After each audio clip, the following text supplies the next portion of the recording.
Good morning, everyone, and welcome into Local 4's 4 Things You Need to Know to start off your day. Today is Tuesday, November 11th. This is Veterans Day. Thank you to all of those who served. We appreciate it. And of course, let's go ahead and get into our top stories. I'm Ian Mason. Starting off with, there have been multiple court rulings and a lot of developments on the SNAP saga and whether or not it will be funded in November. The Trump administration returning to the Supreme Court Monday to seek full funding for SNAP benefits while the government is shut down. This comes after last week when Justice Ketanji Brown Jackson of the Supreme Court imposed a short-term pause to let appeals courts review arguments.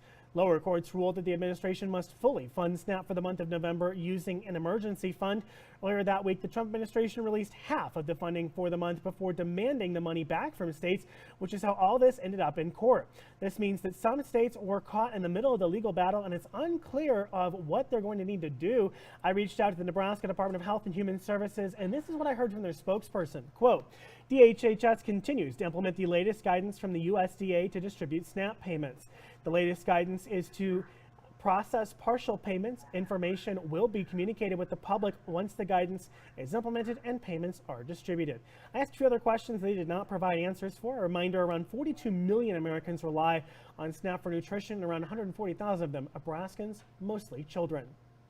The government shutdown appears to be coming to a close. A lot of this deal would reopen the government, though there's a lot to it.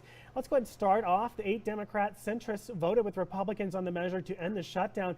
That's the bare minimum of senators required for this vote. It ended up being 40 to 60. None of those senators that voted for it, by the way, are up for re-election. Part of the government reportedly includes a promise of a later vote in December on extending health care subsidies. The deal includes assurance that food stamps would be funded through fiscal year of 2026. In addition, assurances that federal workers recently laid off would be brought back on. But a new part of the agreement is coming to light this morning. That deal would require the Justice Department and FBI to notify the Senate when a lawmaker is under investigation, and if there's a subpoena for that individual's personal information. It's also language that says that any senator who isn't notified about their information being used in an investigation can file a lawsuit that says investigators failed to comply with federal law. In Nebraska, Senator Deb Fischer voting for the funding package, releasing a statement saying, quote, after voting 16 times to reopen the federal government, I am encouraged that Senate Democrats have finally come to the table. This package delivers results I secured for Nebraska. Fischer added that, quote, while legislation is an important step forward, we still need a House to take up and pass this package swiftly so we can reopen the government and get back to work for the American people. Senator Pete Ricketts posting on X that he believes this will benefit the state of Nebraska, including funding research at the University of Nebraska, as well as to fight New World screwworm, a disease impacting cattle ranchers. Right now, the House Republicans are being told the vote on the deal could begin as early as 4 p.m. Wednesday Eastern Time in D.C.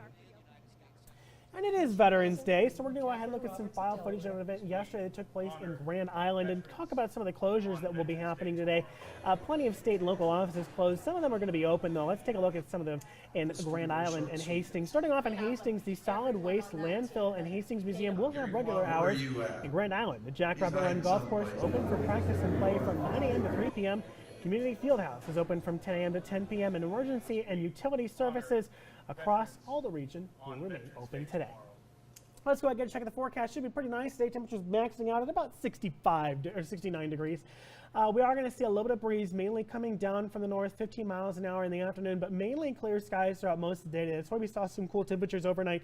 Warm temperatures today. Those warm temperatures are actually going to be sticking around for the next few days. 67 on Wednesday, maybe a couple clouds, lows in the 40s.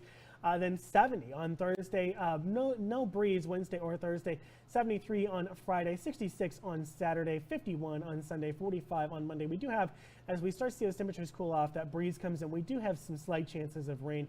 Could be some mixed precipitation depending on what goes on. So keep it locked here to Local 4 and the Severe Weather Center for the latest. That's going to do it for me. Thank you so much for watching Local 4's 4 Things You Need to Know to Start off your day.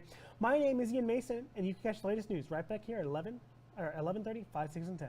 Have a great one.